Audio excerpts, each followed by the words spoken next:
এই সরকার এবং এই ক্রীড়া জগতের যারা নেতৃত্ব দিচ্ছে তারা কোনোদিনই জিজ্ঞাসা করে না যে আপনি কোন দল করেন।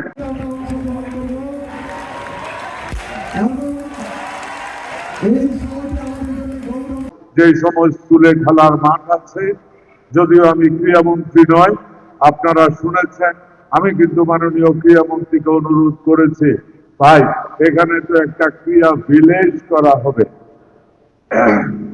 এটা কুমিল্লাতে যেন করা হয়। উনি আমাকে কথা দিয়েছে কুমিল্লাতে করবে, আমি আশা করি এটা কুমিল্লাতেই হবে। এখন প্রয়োজন একটা সঠিক জায়গা খুঁজে বের করা, আশা করি আমরা সবাই মিলে সঠিক জায়গা খুঁজে বের করতে পারবো।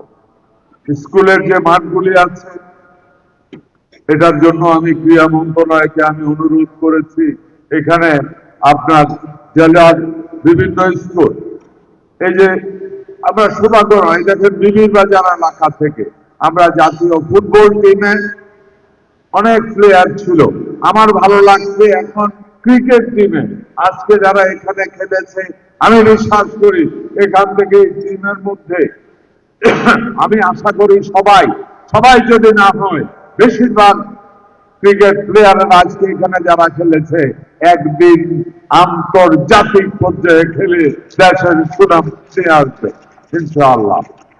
আছেন এই ক্রিকেট প্লেয়ারদের জন্য প্রয়োজন কন্টিনিউয়াস ট্রেনিং দিতে হবে। দুর্ভাগ্যজনক হলেও সত্য, আগে এই ট্রেনিং এর ব্যবস্থাটা ছিল না। যোগ্য প্লেয়ার যারা ছিল তাদেরকে অবমূল্যায়ন করা হতো এবং ওইখান থেকেও দলীয়করণ করা হয়েছে।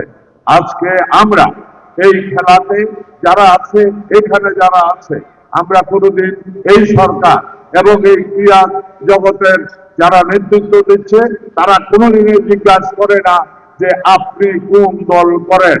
খেলা দলের ঊর্ধ্বে, খেলা দলের ঊর্ধ্বে, খেলা দলের ঊর্ধ্বে।